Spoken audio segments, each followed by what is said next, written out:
Assalamualaikum warahmatullahi wabarakatuh. Terima kasih banyak kepada semua yang masih lagi setia dalam Zul Handy Black channel. Geng, hari ni saya nak tunjuk dua motor yang kita dah buat ni hari. Hasil dia memang baik lah. Salah satunya ni Vulcan S. Vulcan S ni kita buat. Dan juga ada satu eksperimen sikit, eksperimen baru dekat SRV 250 kita ni. Owner dia dekat sana tu, abang dia dengan akak tu, owner dia. Kita tengok apa yang kita dah buat dekat dua motor ni. Jom. Okey geng, ini Vulcan S yang kita dah ubah jadi jadi club style. Kita pasang fairing dengan set lampu yang ada grill. Lepas tu kita buat piping dia jadi dua. Kita pasang signal, grill signal. Handsome jadi club style. Dan signal belakang pun kita buat juga.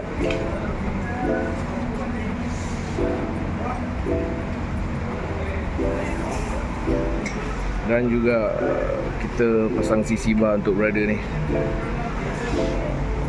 Vulcan S club style. Oh, cantik juga kan? Handsome kan? Dan sebiji lagi SRV tapi bukan AMT lah. Tengok, kita dah buat dia punya piping.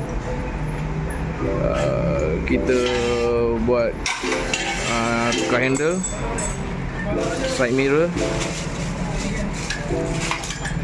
signal, grill signal.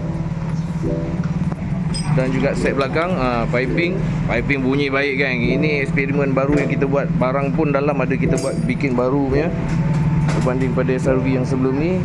Lepas tu seat kita buat, nak kasi selesa sikit untuk akak ni naik kat belakang. CC bar, lepas tu side plate kita buat, signal belakang. Sekejap lagi kita boleh dengar dia punya bunyi barai kan, baik kan. Handle balik mana kak? Balik Kuantan kan. Masya Allah, puas hati kak tadi kita tengok kan. Tadi kita try bunyi tu pun okey Mantap. Sekejap lagi kita akan dengar kan bunyi dia kan. Boleh kak? Try siap. Start, kita tengok.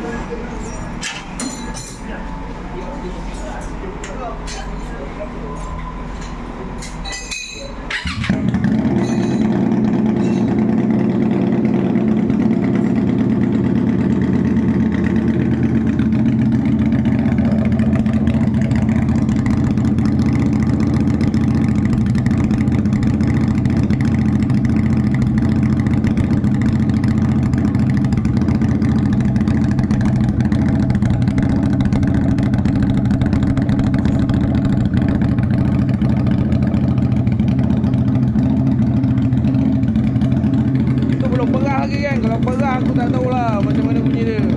Bunyi perah sikit, kita perah sikit.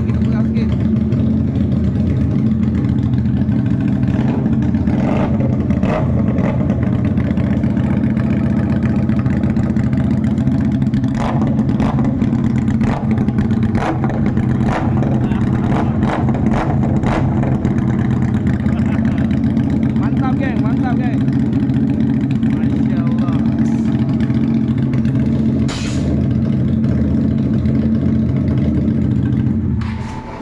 Okay geng. Apa komen bos? Piping bos? Piping 300 bos. Masya Allah, terbaik lah. Alhamdulillah. Ini kita punya projek terbaru. Maksudnya ini kita punya R&D yang terbaru untuk exhaust yang terbaru, menggunakan besi yang lebih tebal, saiz yang lebih lebar sikit. Lepas tu dia punya panjang dia pun lain sikit. Mantap.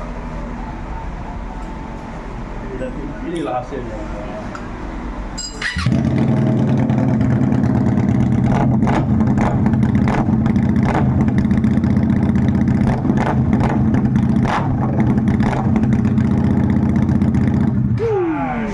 Terbaik. 5 km dah punya.